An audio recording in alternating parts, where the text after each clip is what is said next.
ನಮಸ್ಕಾರ ಸ್ನೇಹಿತರೆ. ಪ್ರತಿಯೊಬ್ಬರಿಗೂ ಚಾಟ್ಸ್ ಅಂದ್ರೆ ತುಂಬಾನೇ ಇಷ್ಟ. ಅದು ಪಾನಿಪುರಿ ಅಂದ್ರೆ ಅಂತೂ ತುಂಬಾನೇ ಇಷ್ಟ. ಯಾವಾಗ ಕೊಟ್ಟರು ಪಾನಿಪುರಿ ತಿಂತಾರೆ. ಸೊ ನಾವಿವತ್ತು ಬೇಗ ಹೇಗೆ ಮಾಡೋದು ಅಂತ ತೋರಿಸ್ಕೊಡ್ತೀನಿ ಬನ್ನಿ.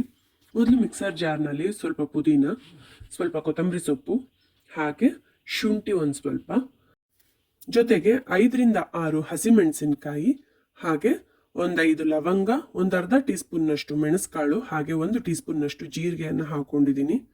ಹಾಗೆ ಒಂದು ನಿಂಬೆ ಹಣ್ಣಿನ ಗಾತ್ರದಷ್ಟು ಹುಣಸೆ ಹಣ್ಣನ್ನು ನೆನೆಸಿಟ್ಕೊಂಡಿದ್ದೀನಿ, ಅದನ್ನು ಸಹ ಹಾಕೊಳ್ತಾ ಇದ್ದೀನಿ. ಹಾಗೆ ಸ್ವಲ್ಪ ಬೆಲ್ಲ ಸ್ವಲ್ಪ ಜಾಸ್ತಿನೇ ತಗೊಳ್ತಾ ಇದ್ದೀನಿ. ಉಪ್ಪು ಖಾರ ಹುಳಿ ಎಲ್ಲ ನೋಡಿಕೊಂಡು ನಿಮ್ಗೆ ಎಷ್ಟು ಬೇಕೋ ಅಷ್ಟು ಹೆಚ್ಚು ಕಮ್ಮಿ ಹಾಕ್ಕೊಳ್ಬೋದು. ಇವಾಗ ಅದಕ್ಕೆ ಸ್ವಲ್ಪ ನೀರನ್ನು ಹಾಕ್ಕೊಂಡು ನುಣ್ಣಗೆ ರುಬ್ಕೊಳ್ತೀನಿ.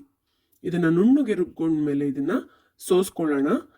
ಸೋಸ್ಕೊಳ್ಳುವಾಗ ನೀರು ಹಾಕ್ಕೊಂಡು ಚೆನ್ನಾಗಿ ಸೋಸ್ಕೋಬೇಕು. ಇಲ್ಲಿ ಬೆಲ್ಲ ಹಾಗೆ ಇದೆ, ಅದನ್ನು ಹಾಗೆ ಕರ್ಗಕ್ಕೆ ಬಿಟ್ಟಿದ್ದೀನಿ ನಾನು ನೀರು ಪಾನಿಯಲ್ಲಿ ಹಾಕ್ಕೊಂಡು. ನೋಡ್ಬೋದು, ಚೆನ್ನಾಗಿ ನೀರು ಹಾಕ್ಕೊಂಡು ಅದನ್ನ ಸೋಸ್ಕೊಳ್ಬೇಕು. ಇವಾಗ ಇದನ್ನ ತೆಗೆದು ಬಿಡೋಣ. ಇವಾಗ ಇದಕ್ಕೆ ನಿಮ್ಗೆ ಎಷ್ಟು ಬೇಕೋ ಅಷ್ಟು ನೀರನ್ನ ಅಡ್ಜಸ್ಟ್ ಮಾಡ್ಕೊಳ್ಳಿ. ನಾನಿಲ್ಲೊಂದು 3 ಲೋಟದಷ್ಟು ನೀರನ್ನು ಹಾಕೊಂಡಿದ್ದೀನಿ ದೊಡ್ಡ ಲೋಟದಲ್ಲಿ. ಹಾಗೆ 1 ನಿಂಬೆ ಹಣ್ಣಿನ ರಸವನ್ನ ಕೂಡ ಹಾಕೊಳ್ತಾ ಇದ್ದೀನಿ. ಹಾಗೆ 1 ಟೀ ಸ್ಪೂನ್ನಷ್ಟು ಚಾಟ್ ಮಸಾಲ, ಹಾಗೆ ರುಚಿಗೆ ತಕ್ಕಷ್ಟು ಉಪ್ಪನ್ನು ಸೇರಿಸ್ಕೊಳ್ಳಿ. ಉಪ್ಪು ನೋಡಿಕೊಂಡು ಸೇರಿಸ್ಕೊಳ್ಳಿ. ಇದನ್ನ ಚೆನ್ನಾಗಿ ಮಿಕ್ಸ್ ಮಾಡ್ಕೊಳ್ಳೋಣ. ಪಾನಿ ರೆಡಿ ಇದೆ. ಇವಾಗ ಪೂರಿ ಕರ್ಕೊಂಡ್ಬಿಡೋಣ. ಪೂರಿ ಬೇಕಾದರೆ ಎಣ್ಣೆಲಿ ಕರ್ಕೊಳ್ಳೋಗಿದ್ರೆ ಎಣ್ಣೆಲಿ ಕರ್ಕೊಳ್ಳಿ, ಇಲ್ಲಾಂದರೆ ಮೈಕ್ರೋವೇವ್ ಕೂಡ ಮಾಡ್ಬೋದು. ನಾನು ಕನ್ವೆಕ್ಷನ್ ಮಾಡ್ತಾ ಇದ್ದೀನಿ. ಇವಾಗ ಇಲ್ಲಿ ನೋಡ್ಬೋದು, ನಾನು ಆಲೂಗಡ್ಡೆ ಕೂಡ ಬೇಯಿಸಿಟ್ಕೊಂಡಿದ್ದೀನಿ. ಒಂದು 3 ಆಲೂಗಡ್ಡೆ ಬೇಯಿಸಿಟ್ಕೊಂಡಿದ್ದೀನಿ. ಹಾಗೆ ಈರುಳ್ಳಿ, ಟೊಮೆಟೊ, ಕ್ಯಾರೆಟ್ ತುರಿ, ಸ್ವಲ್ಪ ಕೊತ್ತಂಬರಿ ಸೊಪ್ಪು ಎಲ್ಲ ರೆಡಿ ಇದೆ. ಹಾಗೆ ಇದು ಬೇಯಿಸಿಟ್ಕೊಂಡಿರೋಂಥ ಹಸಿ ಬಟಾಣಿ, ಇದನ್ನು ಈರುಳ್ಳಿ ಟೊಮೆಟೊ ಜೊತೆ ಮಿಕ್ಸ್ ಮಾಡ್ಕೊಳ್ತಾ ಇದ್ದೀನಿ. ಇವಾಗ ಪಾನಿಪುರಿಗೆ ಸ್ಟಫಿಂಗ್ಸ್ ರೆಡಿ ಆಗಿದೆ.